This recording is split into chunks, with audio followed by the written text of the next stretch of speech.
Bonsoir. Merci d'être là pour ce troisième mardi d'éthique publique de l'année. Bonsoir à vous qui êtes présents au Centre Sèvres. Bonsoir aux auditeurs de RCF qui nous écoutent. Bonsoir également à tous ceux qui, en région, dans diverses villes de France, sont également présents pour suivre notre débat de ce soir, un débat intitulé « L'entreprise a-t-elle une âme ?» Cet automne, l'entreprise était à l'ordre du jour du Parlement. Un plan d'action pour la croissance et la transformation des entreprises, dit loi Pacte, a été voté en première lecture à l'Assemblée nationale. Cette loi ambitionne de donner aux entreprises les moyens d'innover, de se transformer, de grandir et de créer des emplois. Son passage devant le Sénat était prévu en janvier 2019 si d'autres priorités ne s'imposent pas d'ici là. L'évolution législative, qualifiée par certains observateurs d'un peu fourre-tout, a été précédée d'une réflexion en profondeur sur la nature même de l'entreprise, menée depuis plusieurs années par des économistes et des sociologues. Et l'un d'entre eux est avec nous ce soir. Les interrogations ont porté en particulier sur la nature de l'entreprise, dont la conception et l'image ont été impactées depuis les années 1980 par une vision financière qui fait de l'entreprise une simple catégorie juridique, propriété de ses actionnaires, et destinée avant tout à faire du profit. Or, tel n'est pas le cas. L'entreprise, mais cela sera précisé et sans doute rectifié par la suite, est une entité humaine, d'où la question un peu provocatrice, l'entreprise a-t-elle une âme, associant des personnes qui apportent pour certaines du capital, pour d'autres leur travail, et qui crée un acteur social dont la finalité ne saurait se résumer au seul profit. La loi Pacte se propose ainsi de donner aux entreprises une raison d'être, un objectif noble qui n'est toutefois pas partagé par tous. Dans un article publié hier dans le quotidien Les Échos, Jean de Belot, président d'Aria Partners, critiquait une ambition qui démultiplie les missions sociales des entreprises en défaussant l'État de responsabilités qui sont d'abord les siennes et qu'il est devenu incapable d'assumer. On peut toujours, concluait Jean de Belot, multiplier les raisons d'être des entreprises. Si l'État ne sait pas redéfinir la sienne, les chances de redresser le pays et son économie sont chaque jour un peu plus faibles. Voilà qui nous ramène à l'actualité et à quelques tuniques jaunes qui seront sans doute présentes dans notre débat. Pour nous éclairer ce soir sur ce sujet, nous avons le plaisir d'accueillir, et je les remercie de leur présence, M. Olivier Favreau, professeur émérite de sciences économiques à l'Université Paris-Nanterre, co-directeur avec le père Baudouin-Roger du département économie et société du Collège des Bernardins, au sein duquel un groupe de recherche a produit un rapport remarqué sur la réforme des entreprises, et vous aurez sans doute l'occasion de nous en parler. Et puis M. Gilles Vermaux-Desroches, directeur du développement durable à Schneider Electric et vice-président de Global Compact. Je signale dès à présent que M. Favreau a donné à la revue Études, partenaire de ces mardis d'éthique publique, un entretien avec le père François Heuvet, Réformer l'entreprise, dans le numéro de septembre de la revue Études. Je rappelle également que cette soirée est organisée en partenariat, exceptionnellement, avec le MCC. Et c'est M. Olivier Favreau qui prend le premier la parole. Bien, bonsoir. Eh bien, je suis ravi de participer à ce débat et je remercie François Heuvet et Jean-Luc Pontier pour cette invitation à parler de l'entreprise. À vrai dire, on échangeait quelques mots sur ce sujet juste avant de commencer. Le contexte général n'est plus autant centré sur la réforme de l'entreprise qu'il y a quelques semaines. Mais bon, on va essayer de s'abstraire du bruit et de la fureur de l'actualité la plus immédiate. Alors, pour s'intéresser à la question de l'entreprise, parce que précisément sur ce sujet-là, on vit en France une période extrêmement intéressante. Il y a une sorte d'effervescence, d'ébullition, j'ai même envie de dire, intellectuelle, sans se limiter au milieu intellectuel, depuis pas si longtemps que ça, je dirais depuis 5-6 ans. J'ai énuméré tous les endroits de la société française où, brusquement, commence à émerger une pensée nouvelle de l'entreprise. Alors d'abord, il y a des initiatives, souvent solitaires, mais parfois spectaculaires, de grands dirigeants. Je pense à Louis Gallois dans son pacte de compétitivité, donc ça c'était il n'y a pas tout à fait 6 ans, qui recommandait comme mesure numéro 1 pour renforcer la compétitivité de l'économie française, de faire rentrer les salariés dans les conseils d'administration jusqu'à concurrence d'un tiers. Et à peu près au même moment, Jean-Louis Beffa, président maintenant honoraire de Saint-Gobain, publiait un petit opuscule avec un juriste qui est un plaidoyer en faveur justement de la codétermination. Là, ces jours-ci, Antoine Frérot, un autre grand dirigeant donc de Veolia, qui nous a beaucoup accompagnés et aidés au Collège des Bernardins et qui maintenant dirige l'Institut de l'entreprise, vient de publier un document très intéressant que vous trouverez sur Internet qui s'appelle l'entreprise post-RSE.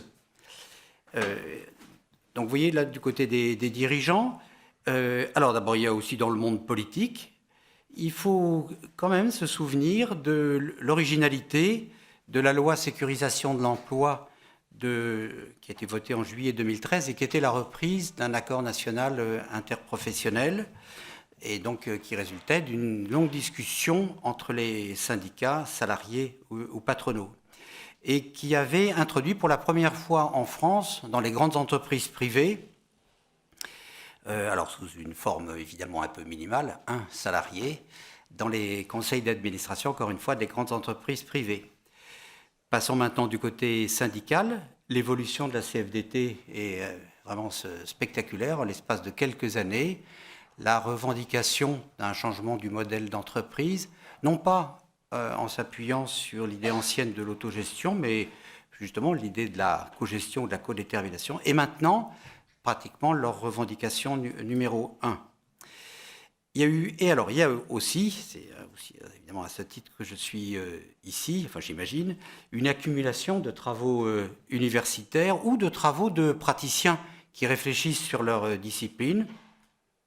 Je pense en partie à des juristes qui sont des avocats dans des cabinets d'affaires. Je vous donne quelques noms, qui ont joué chacun de leur côté, de façon isolée, avec beaucoup de personnalité et parfois de courage, un rôle vraiment pionnier. Daniel Hurstel, Jean-Philippe Robé, Christophe Clerc. Alors il y a des économistes aussi, un que vous entendez, j'imagine souvent ici, Gaël Giraud, souvent avec Cécile Renoir, des sociologues. Je pense à une sociologue très talentueuse à l'Université catholique de Louvain, Isabelle Ferreras. Il y a aussi toute une réflexion, alors là, très très générale, au-delà de la situation de l'entreprise, sur la notion de commun, mais bien sûr, ça peut s'appliquer à l'entreprise. Et puis, il y a aussi, et j'ai certainement oublié, je m'en excuse, d'autres contributions. Il y a cette recherche collective qui a émergé au Bernardin à partir du début de l'année 2019, qui a été renouvelée 3 fois, c'était 3 cycles de 3 ans, que j'ai eu l'honneur de copiloter avec le père Baudouin-Roger, que l'on a mentionné, puisqu'au Bernardin, les activités de recherche sont copilotées par un théologien et puis un laïc universitaire. Et donc là, c'était un groupe d'une trentaine de chercheurs ou de praticiens, donc de presque toutes les disciplines qu'on peut imaginer, droit, gestion, anthropologie, économie, philosophie politique. Et je vais évidemment m'appuyer sur ce corpus de travaux pour vous dire quelques mots et essayer de répondre à la question, bien que je ne sois pas théologien, l'entreprise a-t-elle une âme? Et puis enfin, la dernière chose qu'il faut, et que Jean-Luc Pontier a mentionné, c'est que l'exécutif actuel a repris à bras-le-corps la question de la nature de l'entreprise. Et donc, il y a, même si on en parle un petit peu moins en ce moment, il y a eu une préparation très très sérieuse du projet de loi Pacte avec un rapport qui a donné lieu à énormément d'auditions pilotée par Nicole Notat et Jean-Dominique Sénard, donc une syndicaliste bien connue, une ancienne syndicaliste bien connue, et puis le président de Michelin. Et ce rapport, que je vous conseille aussi, que vous le trouverez sur Internet, d'aller consulter, c'est un travail absolument remarquable. Et je pense que c'est la meilleure introduction que l'on puisse imaginer au débat actuel sur l'entreprise. Donc du coup, dans ce que je vais dire maintenant, en m'appuyant sur les idées qui ont émergé d'un travail finalement de longue durée au Bernardin, je vais faire un aller-retour entre certaines dispositions de la loi Pacte sur lesquelles du coup je peux peut-être apporter un éclairage un peu différent, et les propositions que nous avons, auxquelles nous avons abouti. Ces propositions, je le signale au passage, voilà, viennent d'être résumées, donc 9 ans de recherche, dans un petit livre qui vient de paraître aux éditions Hermann, qui s'appelle « Gouvernement, participation et mission de l'entreprise » et qui a été rédigé par 2 jeunes membres de notre groupe, Blanche Segrestin, qui est professeure de gestion à l'École des Mines, et Stéphane Vernac, qui est maître de conférence en droit privé à l'université d'Amiens. Donc je vais m'appuyer, mais enfin, à vrai dire, j'ai vécu tout cela pendant 9 ans. Alors, pour me résumer, il y a une idée centrale et 2 propositions de réforme auxquelles nous avons abouti au terme de ces 9 ans de travail. Alors, l'idée centrale, eh bien, c'est une forme de paradoxe. Si on veut réfléchir sérieusement, et pas uniquement en intellectuel, en chercheur, en théoricien, en économiste, y compris en citoyen, si on veut réfléchir sérieusement sur l'entreprise, il ne faut pas une notion, mais 2. Il faut d'abord définir société, ou société anonyme, ou société de capitaux. Alors ça, c'est quelque chose de super précis. Les juristes vont vous dire, voilà, c'est la personne juridique qui a été créée au moment de la fondation de l'entreprise par les premiers actionnaires. Font partie de la société exclusivement les actionnaires. Alors par exemple, vous notez tout de suite ceci, les salariés ne font pas partie de la société. Ça, c'est la première notion extraordinairement précise et tranchante. Mais évidemment, si avec les actionnaires, il ne se passerait pas grand-chose dans les entreprises. Et donc justement, je viens à la deuxième notion, pour laquelle le vocabulaire est un peu libre, parce que là, ce n'est pas une notion juridique. Je vais reprendre le langage, le vocabulaire commun, je vais parler d'entreprise, mais vous pouvez parler de firme, etc. Alors là, c'est le reste. C'est l'organisation économique. Là, je suis obligé d'utiliser ces termes généraux. Vous pouvez reprendre, bien sûr, les actionnaires pour que le tableau soit complet, mais vous allez ajouter les salariés, les sous-traitants, les fournisseurs, les clients, ça dépendra de votre théorie de l'organisation, les banques, les créditeurs, les collectivités publiques, les voisins, les syndicats, les générations futures. Et là, outre le fait que ça n'est pas une notion juridique, vous voyez que sa composition est quasiment indéterminée. Je ne sais pas si j'aurai le temps, mais peut-être que dans le débat, je vous raconterai la période où, par exemple, les salariés ne faisaient même pas vraiment partie de l'entreprise, sachant que de toute façon, ils ne font pas partie de la société. Alors, ça, c'est vraiment... voilà. Et malheureusement, c'est aussi le b.a.-ba. Alors, cette tension entre ces 2 entités, une qui est petite, très petite, et l'autre qui est extrêmement large et indéterminée, pose 2 problèmes. Alors le premier problème, je vais le dire simplement, c'est que vous voyez, vous avez un énorme ensemble, cette organisation économique avec toutes ses parties prenantes, c'est le langage qu'on utilise et qui n'est pas si mal que ça. Cet énorme ensemble est piloté, gouverné, le terme gouvernement d'entreprise a fini par s'imposer, il est gouverné par un sous-ensemble à l'intérieur de ce grand ensemble qui ne correspond qu'à une seule partie prenante, ce sont les actionnaires, enfin gouvernés par l'intermédiaire des instances dirigeantes, Assemblée générale et Conseil d'administration. Alors vous pourriez me dire, vous devinez qu'il y a quand même un petit problème au XXIe siècle où toutes les sociétés civilisées sont quand même travaillées par l'exigence démocratique. Mais vous pourriez dire, bon, société, entreprise, tout ça peut-être... Cette distinction, a peut-être un caractère un peu académique. Eh bien, je vais aller dans ce moment-là un instant dans ce sens. OK, on ne fait pas la distinction.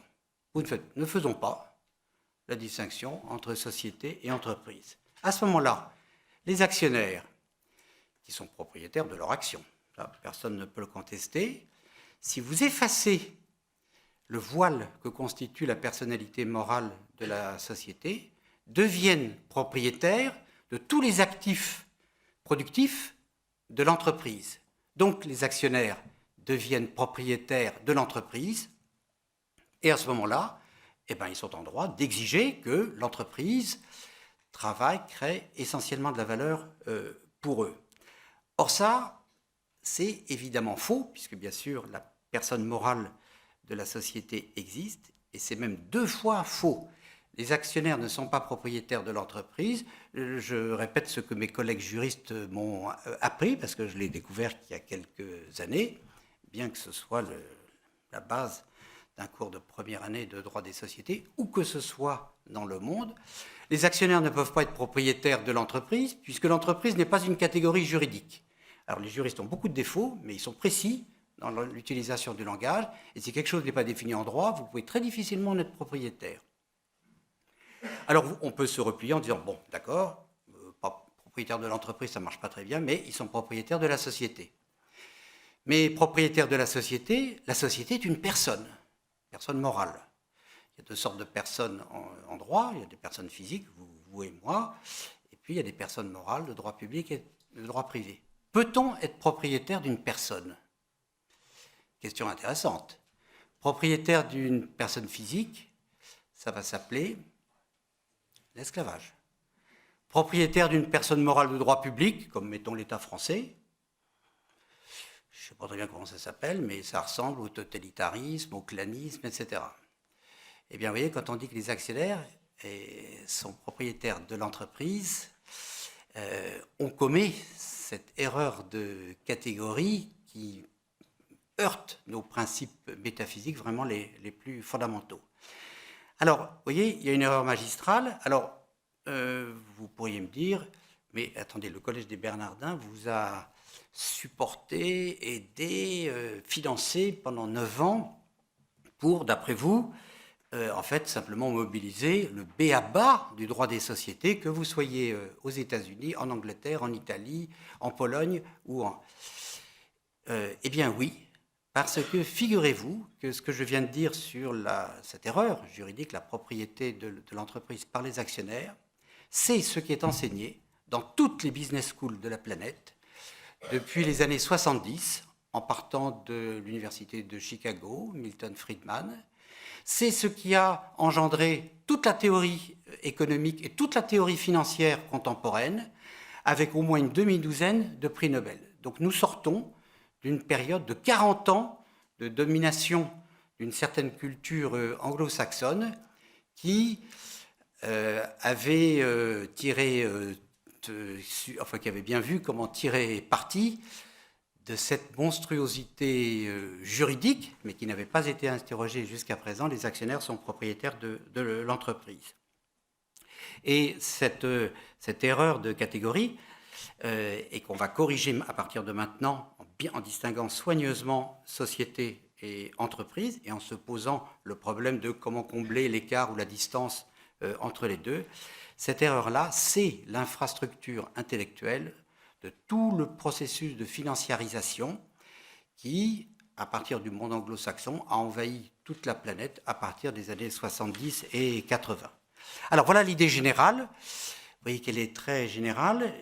Elle est tellement simple qu'on peut la dire en quelques mots, tellement fondamentale qu'on est un peu gêné de la répéter. Mais encore une fois, et aujourd'hui encore, c'est ce que l'on enseigne dans la plupart des business schools, avec tous les effets intellectuels, culturels et idéologiques que cela peut produire. Alors maintenant, les 2 propositions sur lesquelles notre recherche collective en 9 ans a débouché. Et au fond, tout nous pousse dans comment combler cet écart choquant entre un petit sous-ensemble, celui des actionnaires, qui pilote ce grand sous-ensemble qui regroupe toutes ces parties prenantes.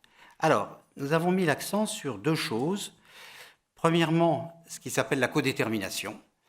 On disait autrefois la cogestion, mais c'est une mauvaise traduction du terme allemand qui a été souvent mis en avant pour caractériser la codétermination, c'est-à-dire la présence, mais vraiment significative, des salariés dans les conseils d'administration. La deuxième grande réforme, alors ce sont ce qu'on appelle les entreprises à mission, mais je vous en parlerai, ça me permettra aussi de dire quelques mots sur la question de la définition de l'entreprise dans le Code civil, là, qui est un domaine sur lequel nous n'avons pas beaucoup travaillé. Là, ce sont plutôt les noms que j'ai mentionnés tout à l'heure. Voilà, c'est donc ce que je vais faire maintenant. Je vais commenter rapidement ces deux thématiques, et à chaque fois, je vous dirai quels sont les échos qu'on peut en trouver, ou les traces qu'on peut en trouver dans la loi Pacte. Alors d'abord, la codétermination. Alors, je vous dis simplement le problème. Si les actionnaires ne sont pas propriétaires de l'entreprise, alors on doit se poser la question sur pourquoi est-ce qu'ils monopolisent la désignation des représentants au conseil d'administration. Qu'ils aient des représentants, c'est l'évidence. Mais pourquoi devraient-ils être les seuls à désigner des représentants ? Il est choquant, je dirais presque d'un point de vue de la philosophie politique, que les gens qui sont le plus directement concernés par le fonctionnement de la société dans l'entreprise n'y soient pas représentés. Je mentionne les salariés, on pourrait mentionner d'autres parties prenantes. Donc ça, c'est un premier point. Donc on a réfléchi d'une façon théorique. Et à ce moment-là, dans notre groupe, où il y avait beaucoup de juristes, il y a brusquement un souvenir qui est remonté à la surface, le souvenir des années 70, et pour beaucoup d'entre nous, en tout cas tous les non-juristes, ça a été une source de stupéfaction. Eh bien, en réalité, dans l'Europe continentale actuelle, la moitié des pays d'Europe pratiquent un système ou un autre de codétermination. Et en gros, alors on donne toujours l'exemple de l'Allemagne, qui le pratique sous une forme particulièrement forte. En gros, la moitié du conseil d'administration, alors c'est le conseil de surveillance, mais là la distinction est secondaire, la moitié de cette instance dirigeante, mais avec un seuil d'application élevé de 1000 salariés.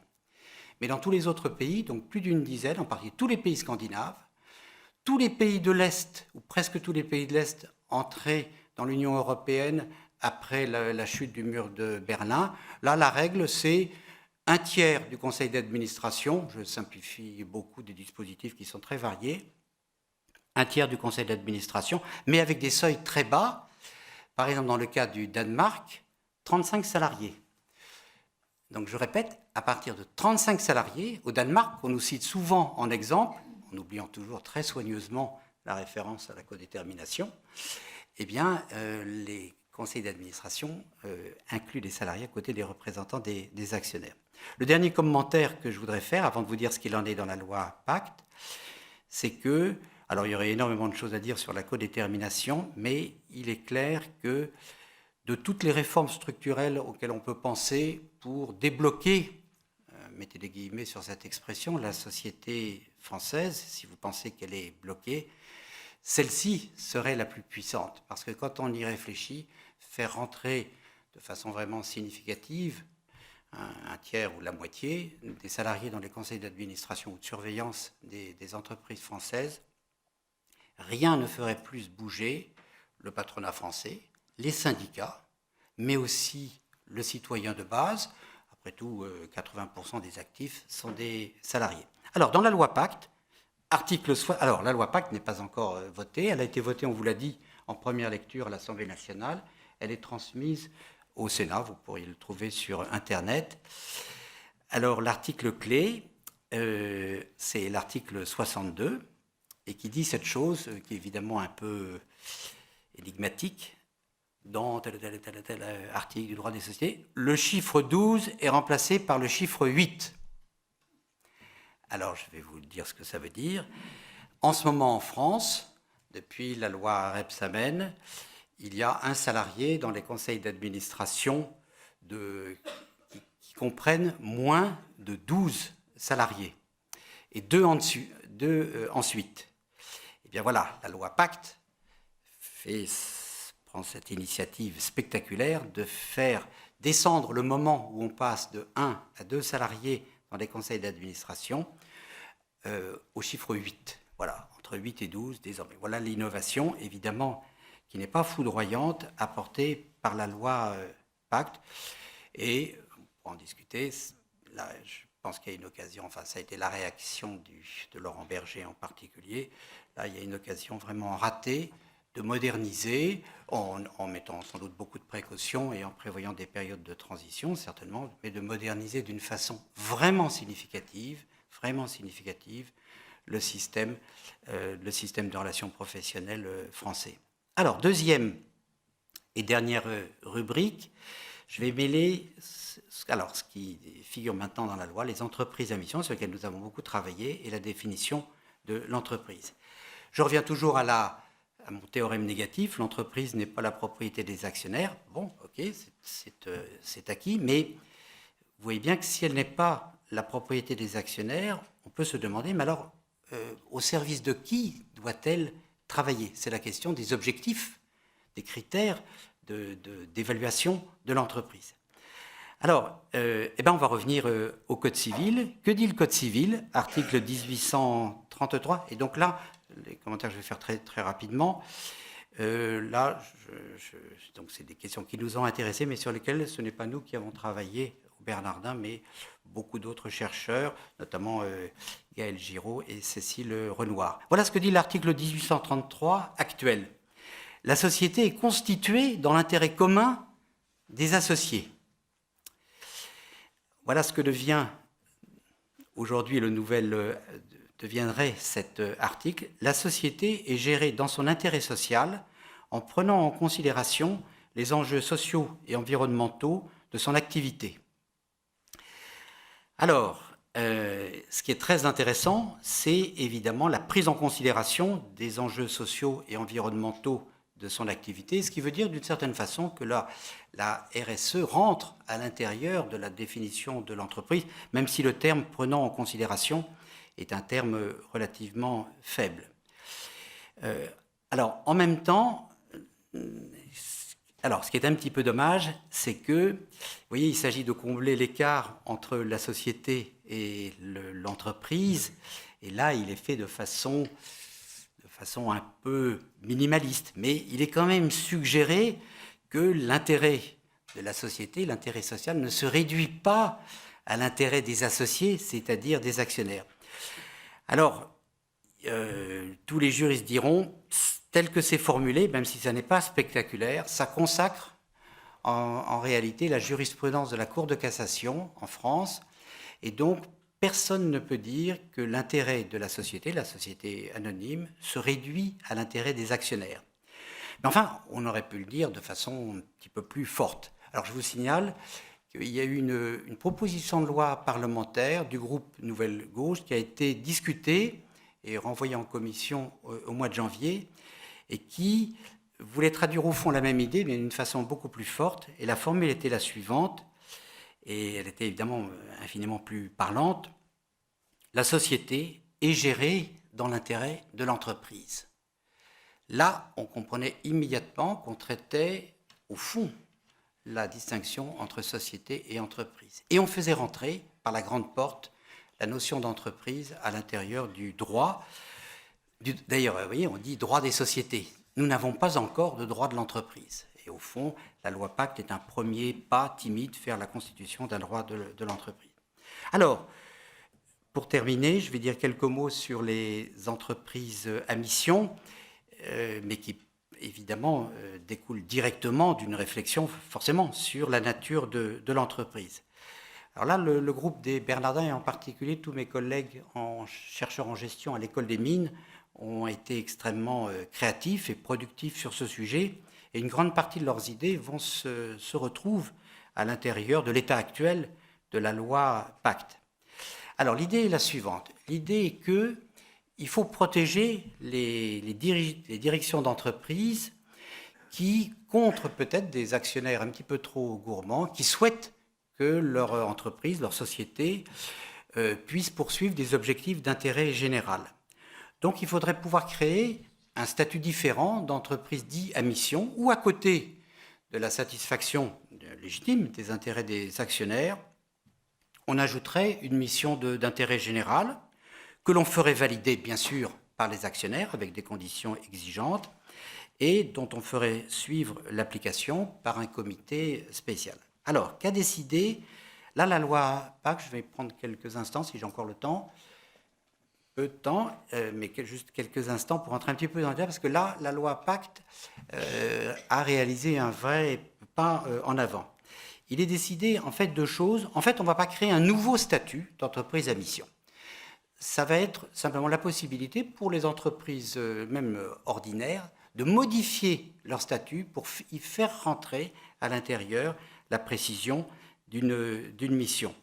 Mais on va créer, alors ça vient directement de Jean-Dominique Sénard et de Nicole Notat, on va créer une notion intermédiaire, une notion relais très intéressante, qui est la notion de raison d'être.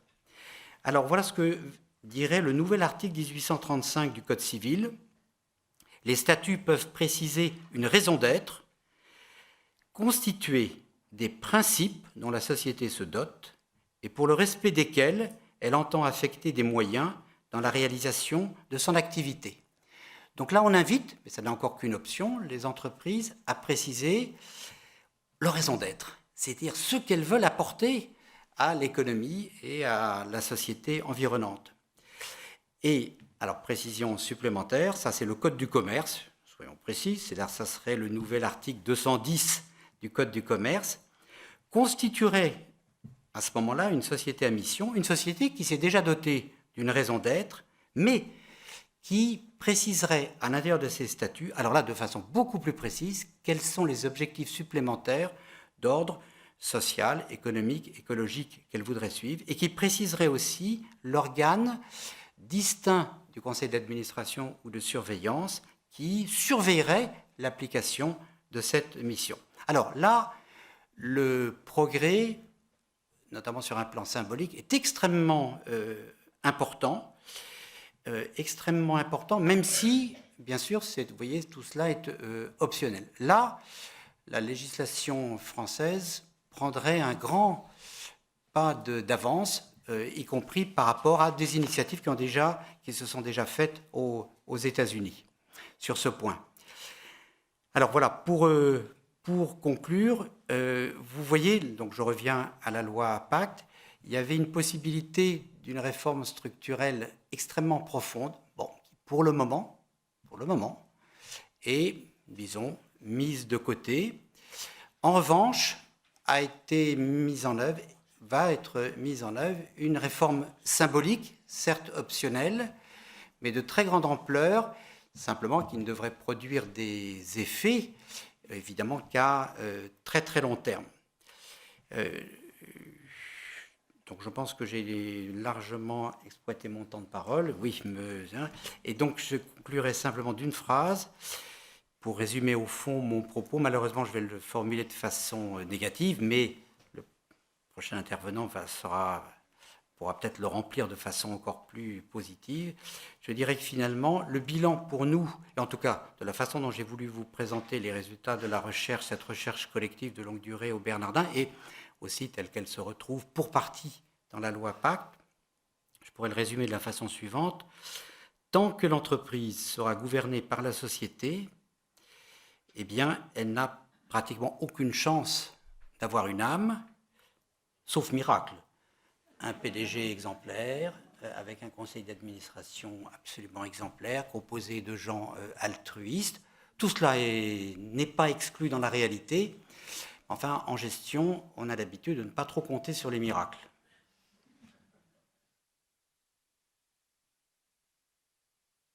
Merci, ça marche. Merci Olivier Favreau de cet exposé précis autour de la loi Pacte et des travaux que vous avez effectués. Je passe tout de suite la parole à un homme d'entreprise, Gilbert Modéra. J'ai envie de poser la question, alors je ne sais pas comment il a conçu sa présentation, mais serait-il d'accord avec la conclusion d'Olivier Favreau ?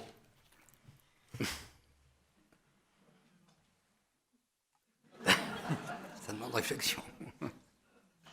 Probablement oui, d'autant qu'elle s'adresse aussi bien aux églises, aux associations, aux États qu'aux entreprises. Il n'y a pas de lieu miracle, pas plus, et l'actualité peut le montrer dans le monde ou ici, sur les autres formes d'organisation collective que sur la forme qu'est l'entreprise. Comment j'ai organisé mon intervention? D'abord, je vous remercie de me faire intervenir. Moi, je ne suis pas un chercheur qui travaille sur ce sujet depuis très longtemps. Je suis un praticien d'une entreprise devenue mondiale qui s'appelle Schneider Electric, vieux fleuron français dont l'activité a bien changé entre sa création il y a plusieurs siècles où elle faisait des canons alors qu'elle vend aujourd'hui de l'efficacité énergétique pour réduire les émissions de carbone sur la planète. C'est la même entreprise avec une continuité de capital, lequel est ouvert. Je ferai peut-être 2 petits exemples et je partirai de ces 2 exemples pour parler de ma vision de cette question, l'entreprise a-t-elle une âme, et après j'essaierai d'être un peu descriptif, analytique et peut-être avoir une vision sur l'avenir. Je vais mettre mon téléphone, prenez un peu là, voilà. Le cours de l'action de Schneider Electric est aujourd'hui à 64 €. Il était à 75 au mois d'avril et il est passé entre les 2 à 56. Tous les salariés Schneider Electric suivent le cours de l'action de Schneider Electric. D'une part, parce que la plupart ont des actions de Schneider, et parce que même s'ils ne sont pas propriétaires, si un nombre important d'actionnaires décidaient de vendre leurs actions et donc de déprécier le capital de Schneider, qui est à peu près de 40 milliards, et que ce prix baisse en dessous de 45 €, probablement qu'en très peu de temps, elle serait achetée par un autre. Je ne sais pas s'il en deviendrait propriétaire, mais en tous les cas, il changerait profondément ce qu'est Schneider Electric. Premier tableau, j'y reviendrai. Deuxième tableau, la semaine dernière, j'ai eu la chance de représenter mon entreprise dans un petit village à 6 heures de route d'Abidjan pour y installer un mini réseau électrique à la demande d'une association de femmes qui s'appelle les Solar Mama. C'est un village de 6000 habitants qui n'a pas d'électricité, avec toutes les conséquences que ça a sur la dure vie des femmes, le manque d'éducation, des problèmes de santé. Et Schneider Electric a mis ses équipes d'innovation depuis quelques années au service de cette question de l'accès à l'électricité d'1,5 milliard d'habitants qui aujourd'hui, au moment où nous nous parlons, sont dans la nuit parce qu'ils n'ont pas l'électricité. Je ne sais pas si ça nous donne une âme, mais en tous les cas, c'est une action que fait mon entreprise, qu'elle a financée dans son investissement et qu'elle veut porter pour accompagner le développement de ce 1,6 milliard d'habitants, qui est d'ailleurs celui qui produit ou provoque, suivant qu'on soit pessimiste ou optimiste, la croissance de la population mondiale. Voilà, mais ces 2 données me semblent bien repérer ce qu'est une entreprise aujourd'hui. L'une n'existe pas sans l'autre, et notre avenir est lié aux 2. L'entreprise a-t-elle une âme? Alors je suis un peu catho. J'avoue que cette question m'a un peu interloqué. Alors en plus posée au Centre Sèvres, c'est plus qu'interloqué. Je me suis dit, ce qui est certain, c'est que si je faisais de la catéchèse et que j'avais en face de moi des enfants, et il y en a quand même très peu, même si j'enlève mes lunettes dans l'assistance de ce soir, mais il y a beaucoup de grands-parents, et donc je les imagine parler à leurs petits-enfants qui poseraient la question, c'est quoi une âme? Je ne suis pas très bien sûr que ce qu'on pourrait dire à nos petits-enfants sur ce qu'est une âme pourrait, un de ces 4, correspondre à l'image qu'on se fait d'une entreprise. Première remarque. En tous les cas, surtout si on se met à parler d'au-delà et de présence spirituelle.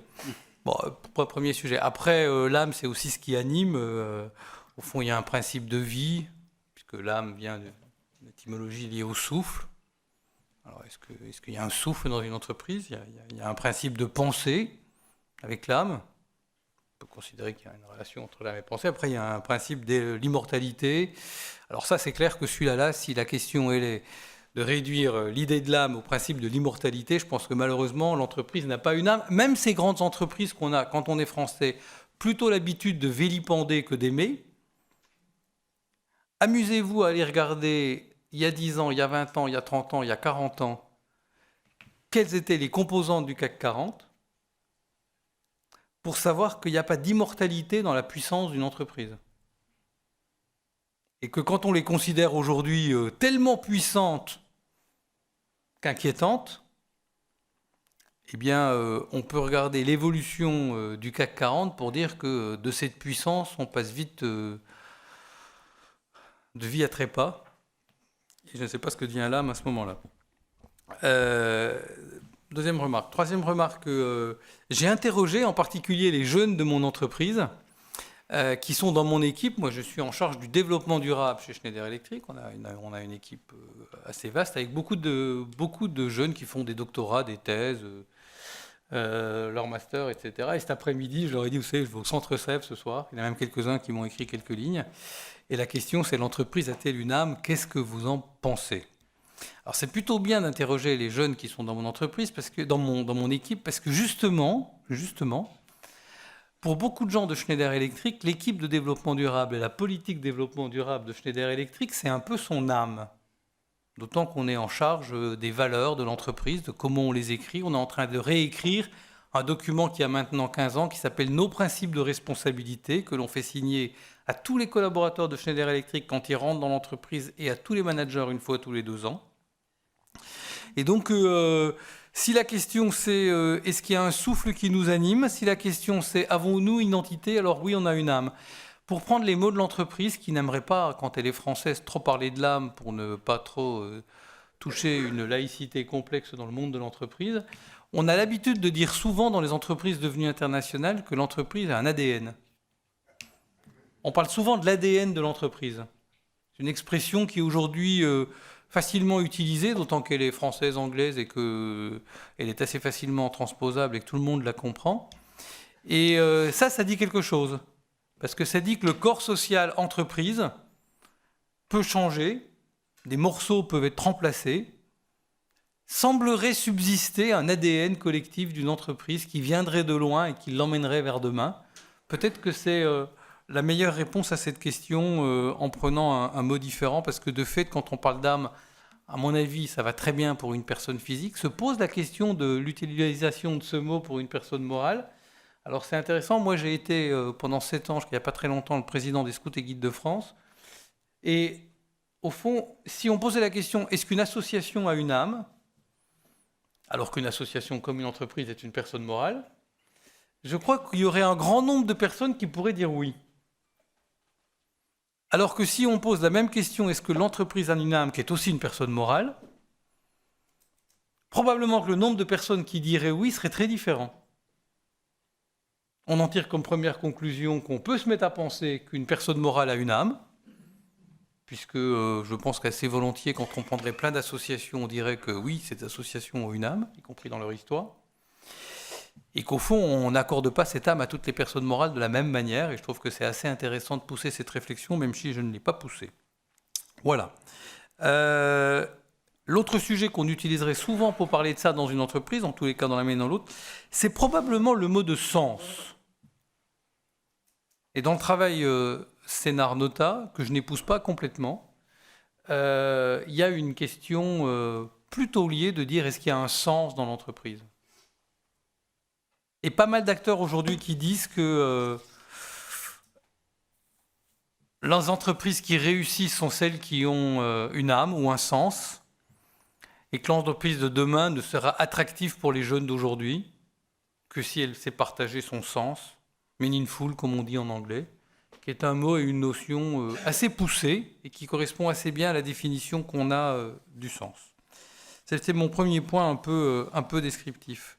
Après, je reviens un peu à mes fondamentaux pour être assez simplifiant et probablement un peu à distance, même si je partage beaucoup des travaux qui ont été faits par les Bernardins, sur ma compréhension personnelle du sujet.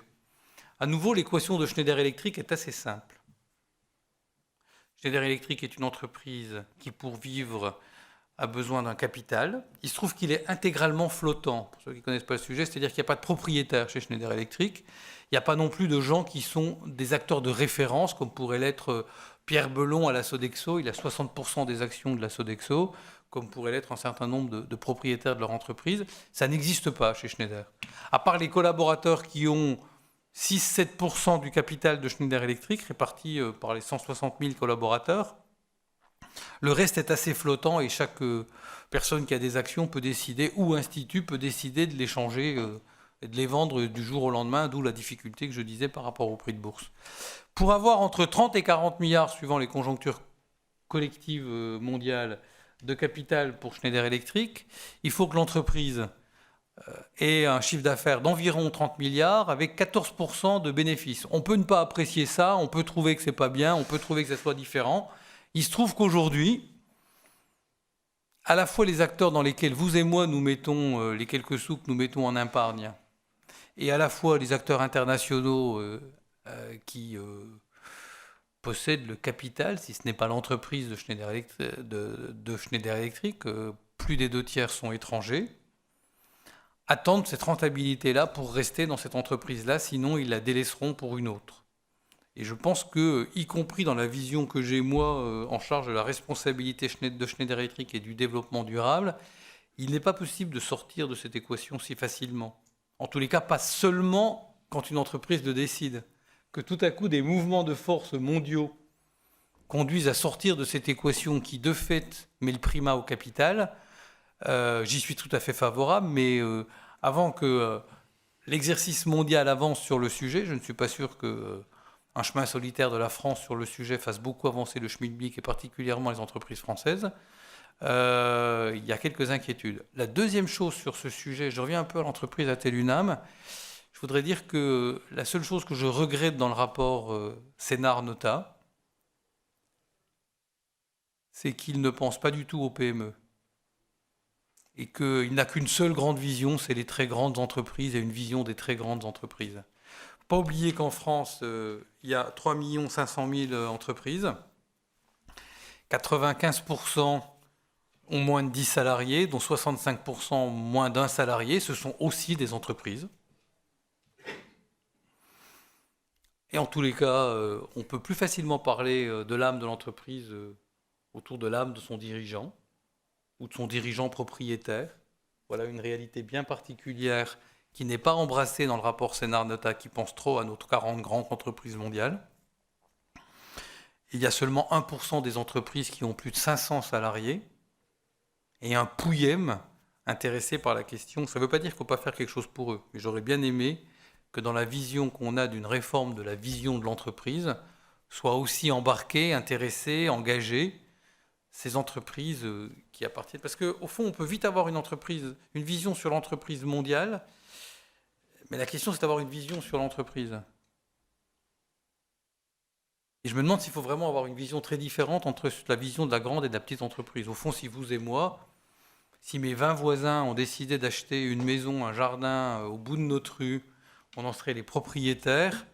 Et si tout à coup, on embauchait 2-3 jardiniers, et puis qu'une fois par an, on fasse l'assemblée générale de ce jardin qu'on a acheté ensemble pour savoir ce qu'on en fait, il n'est pas certain qu'on mettrait les jardiniers au milieu de la décision.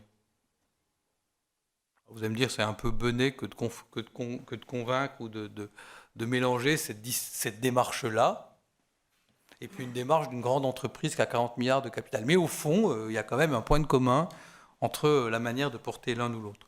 Ça, c'est sur la première vision. La deuxième vision, si moi j'avais à faire une définition, alors elle est forte chez Schneider Electric. Henri Lachmann en a une qui est proche de celle-là, qui est l'ancien président de Schneider Electric et qui est connu par beaucoup d'entre vous. Pour moi, il me semble que le sujet essentiel, tout en disant comme Olivier Favreau, qu'il y a eu un excès autour de Friedman et de la vision qu'on a de la seule bottom line de l'entreprise qui est de faire du capital pour l'actionnaire, ce qui est une erreur ou une incompréhension, y compris de ceux qui ont cette vision. La définition que je pourrais vous partager, c'est de dire l'entreprise est, dans l'ordre alphabétique, là pour créer de la richesse pour l'actionnaire, le client, le collaborateur, le fournisseur et la société civile. Si l'entreprise crée oublie l'une de ses parties prenantes dans la création de richesse, alors elle meurt. L'entreprise crée de la richesse pour, dans l'ordre alphabétique, qui est bien agréable à ce moment-là, l'actionnaire, le client, le collaborateur, le fournisseur et la société civile. Vous me direz, comme le diable est dans les détails, alors on peut parler de diable puisqu'on parle d'âme, comme le diable est dans les détails, la question est de la proportion entre ces 5 dans la création de richesse, on est bien d'accord. Mais il me semble que c'est une définition qui fait avancer un peu notre propos et qui nous permet d'avoir une vision un peu renouvelée de l'entreprise, surtout si je remets mes lunettes, un peu renouvelée de l'entreprise par cette définition. La question que moi j'aurais comme directeur de développement durable, c'est d'essayer de répondre au dilemme suivant. Y a-t-il un principe d'égalité ou de causalité ? Je m'explique. Il me semble qu'une entreprise qui veut penser son moyen terme, et le problème des 30 dernières années était d'une vision non seulement que de la bottom line de profit, mais de la bottom line du profit de l'année et pas celui des années successives. Donc comment je gagne beaucoup d'argent cette année, puis on verra bien si les années suivantes on en gagne moins, eh ben, on quittera cette entreprise, on ira dans une autre. Schneider Electric investit 5% de son chiffre d'affaires dans la recherche et développement. L'actionnaire du court terme considère que ces 5%, c'est de la perte d'argent. L'actionnaire du court terme préférerait largement que ces 5% soient un bénéfice du court terme complémentaire pour pouvoir en profiter et s'en aller. Distraire 5% de son bénéfice pour faire de la recherche et développement, c'est penser au moyen terme. Donc c'est faire ce choix courageux, je ne sais pas comment vous l'appelleriez, de mettre du moyen terme dans le court terme pour d'abord permettre d'avoir des investisseurs de moyen terme qui restent plus stables dans le capital et puis avancer. Et moi je pense qu'on peut dire qu'aujourd'hui, dans un monde globalisé, une entreprise qui ne réfléchit pas à sa contribution au bien commun n'a pas d'avenir. Et donc la question qu'on pourrait se poser, c'est de savoir si l'entreprise qui comprend bien que pour servir son actionnaire, est-ce que c'est l'entreprise qui comprend bien que pour servir son actionnaire, elle doit servir un deuxième objectif, qui est de servir toutes les autres parties prenantes. Et c'est en comprenant bien comment elle sert la société civile qu'elle va pouvoir mettre sur le marché les produits adaptés à son avenir, attirer des jeunes qui recherchent du sens dans leur emploi pour pouvoir innover pour demain. La question c'est, est-ce qu'elle fait ça strictement pour servir son capital ou est-ce qu'elle fait ça de manière égale, ça s'appellerait le principe un peu de cause à effet, de causalité, ou est-ce qu'elle fait ça pour servir de même manière le bien commun et le capital ? On pourrait réfléchir sur ces deux différences de vision. Ce qui compte pour moi, c'est qu'il me semble que dans l'enjeu de l'entreprise à mission ou de la définition renouvelée du monde de l'entreprise, sujet très intéressant parce que il a fallu qu'il y ait une réflexion sur le fait qu'on allait changer la définition de l'entreprise dans le droit pour se rappeler qu'il y avait une définition d'entreprise dans le droit. Ce qui veut dire que ce n'est pas forcément là que les choses vont beaucoup évoluer, puisque celle d'avant n'a servi à rien, puis tout le monde oubliait qu'il y en avait une. Alors au moment où on la change, peut-être que ça change quelque chose, mais ce n'est pas le moment essentiel de l'évolution de la chose. Moi, il me semble que nos entreprises sont aujourd'hui en train de créer des outils de nature à mobiliser autrement leurs collaborateurs et à comprendre mieux le monde. Ce n'est pas un truc très nouveau. Il y a eu en France en particulier, puisqu'on parle ici en France, des éléments sur le sujet. Claude Bébéar, en 1985, a créé l'Institut, je ne sais plus son nom, du mécénat de solidarité.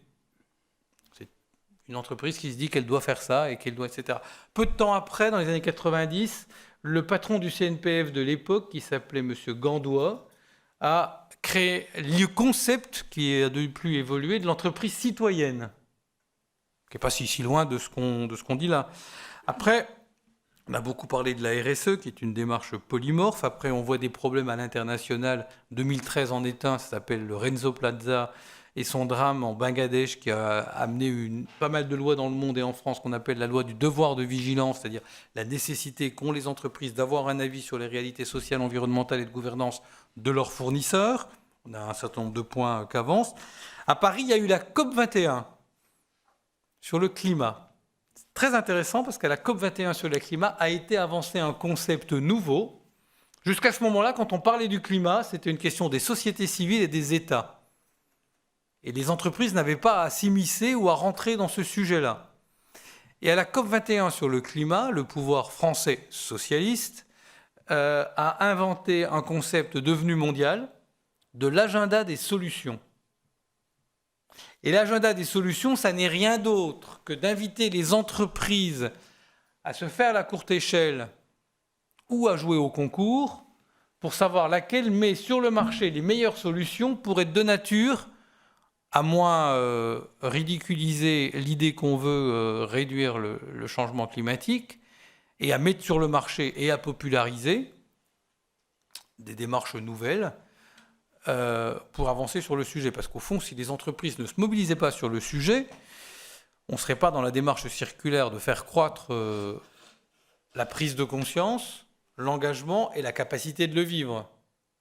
Si aucune entreprise n'a innové, inventé le tramway électrique, aucune collectivité ne pouvait installer un tramway électrique. S'il n'y a aucune entreprise petite, le paysan, moyenne ou grand, n'investit dans la nourriture bio, aucun acteur qui veut manger bio ne peut manger bio.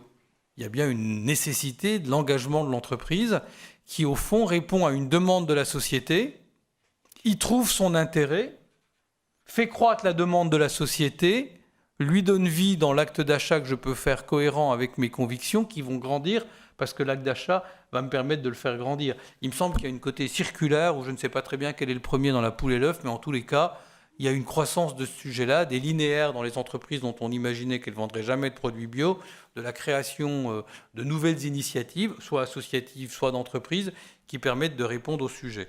Moi, il me semble que la réponse peut être dans le droit. Alors, comme je suis un fan de la jeunesse, et que je pense que c'est la jeunesse qui permet de penser le monde de demain, et qu'elle est sur une planète, elle n'en a qu'une, elle n'en a pas d'autre, on est dans un monde qui a une particularité. Vous allez croire que c'est loin du sujet, pour moi c'est au centre. On est dans un monde qui a deux particularités. Premièrement, toutes les matières premières qu'on imagine sont aujourd'hui en réduction et on a une inquiétude des matières premières alimentaires ou métalliques, etc., pour pouvoir continuer le développement dans lequel on est. Et on sait très bien qu'on ne pourra pas le continuer dans lequel on est et embarquer la planète entière.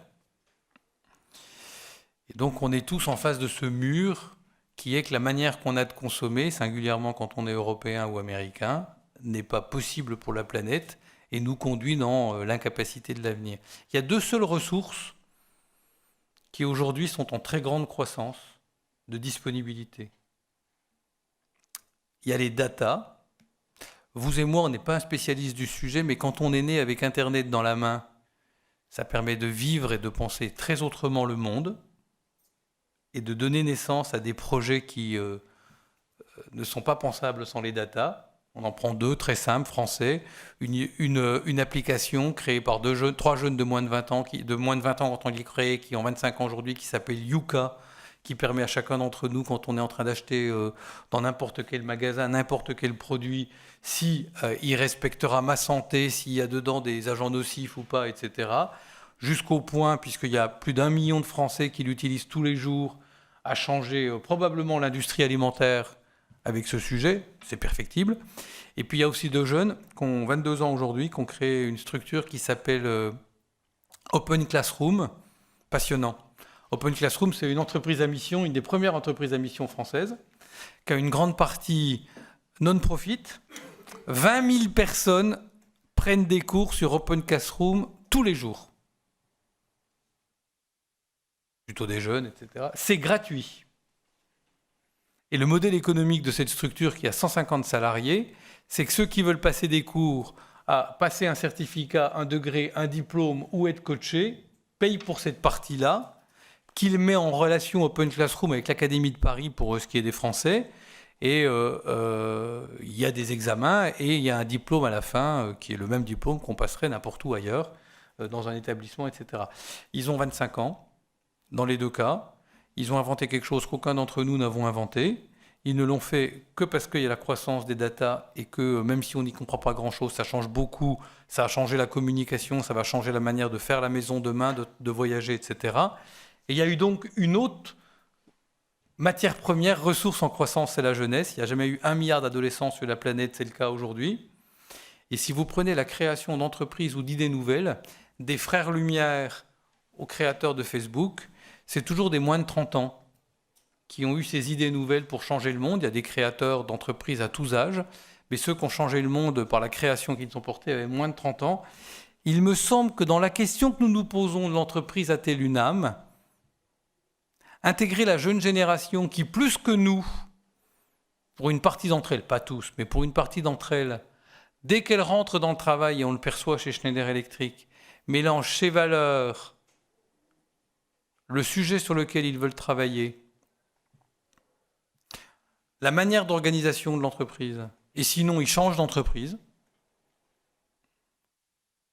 sont peut-être de nature, et cela au niveau mondial, d'accroître la dimension de l'âme de l'entreprise et de faire en sorte que l'entreprise fasse société, ce qui est probablement une manière de dire que l'entreprise a une âme et qu'elle est elle-même responsable de la cité, parce que sans la cité C-I-T-Y, C-E-T-E, parce que sans la cité, elle n'a pas d'avenir, et que donc pour avoir un avenir, il lui faut une cité de qualité, il lui faut respecter les 17 enjeux du développement durable ou comprendre que c'est dans ceux-ci qu'elle doit s'investir pour penser son avenir.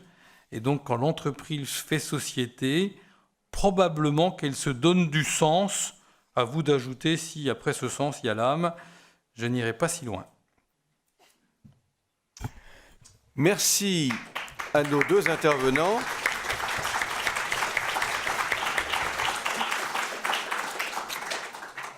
Voilà, cet applaudissement marque la fin de la première partie et nous pouvons entrer dans notre débat. Peut-être j'ai envie de laisser la parole quelques instants à Olivier Favreau s'il avait des questions à poser.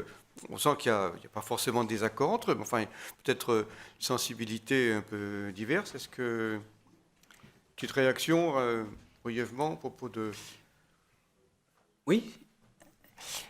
Non, moi, je suis toujours passionné et extrêmement modeste devant les bilans d'expérience d'une entreprise. C'est une forme de test pour un universitaire ou un chercheur qui essaie de raisonner sur des modèles généraux, qui était un test un petit peu impitoyable. En réalité, et là je me dis que vraiment cette tribune a été très bien constituée, parce qu'on vous a offert, vous n'allez pas sortir de là avec l'idée qu'il y a, enfin j'espère, une vérité sur l'entreprise. Et on vous a offert deux généralisations un peu abusives. Il y a la mienne.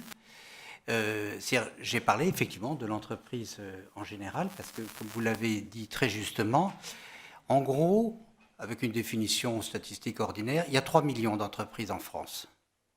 En France, 3 millions. Qu'est-ce que je peux dire de sensé qui couvre toutes les entreprises? Et en même temps, le droit est bien obligé de le faire, la politique était bien obligée de le faire, etc.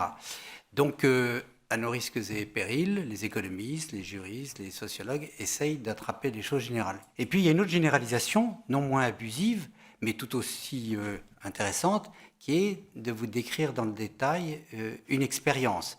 Et là, en l'espèce, c'est une expérience particulièrement intéressante de fonctionnement d'une entreprise où, c'est vrai, la place, j'ai bien noté, dans l'entreprise Schneider, le fait que les salariés soient aussi massivement actionnaires est évidemment, je ne sais pas quel est le pourcentage. 6%, c'est pas... Ah, 6%, d'accord. Mais vous dites que ça joue un rôle important dans la stabilisation ou en tout cas, vous devez... Non, je dis que c'est les seuls qui sont probablement stables dans l'actionnariat de Schneider. Oui, qui sont les plus stables.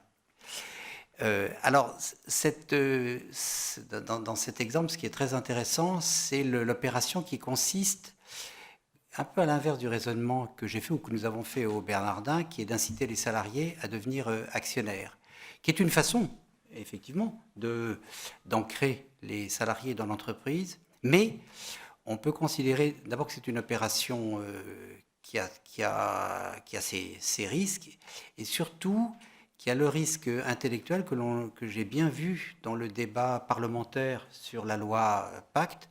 C'est un des grands arguments utilisés par le ministre des Finances, Bruno Le Maire. Ce n'est pas la même chose, vous voyez, de donner plus de place ou plus de pouvoir de gouvernance aux salariés en tant qu'actionnaires, bien sûr, ou de leur donner, comme c'est le cas, je le répète, dans 12 pays d'Europe, en tant que salariés. Là, il y a une différence de conception. Alors, je n'ai vraiment aucune critique à faire sur les formes de participation et autres et intéressement qui vont d'ailleurs être développées dans la loi Pacte et dont je n'ai pas du tout parlé. Mais je pense qu'il y a un enjeu beaucoup plus profond à faire en sorte que les salariés se sentent chez eux dans l'entreprise en tant que salariés et pas parce qu'ils ont acheté des actions. Mais il y a beaucoup d'autres choses passionnantes et vous avez tout à fait raison. Le rapport Notat-Sénart a été un peu aimanté par les grandes entreprises et c'est très difficile de tenir un discours général qui attrape, vous voyez, la totalité de l'éventail entre les entreprises. Il n'y a qu'un seul salarié aux plus grandes entreprises. Merci à l'un et à l'autre pour ces échanges passionnants.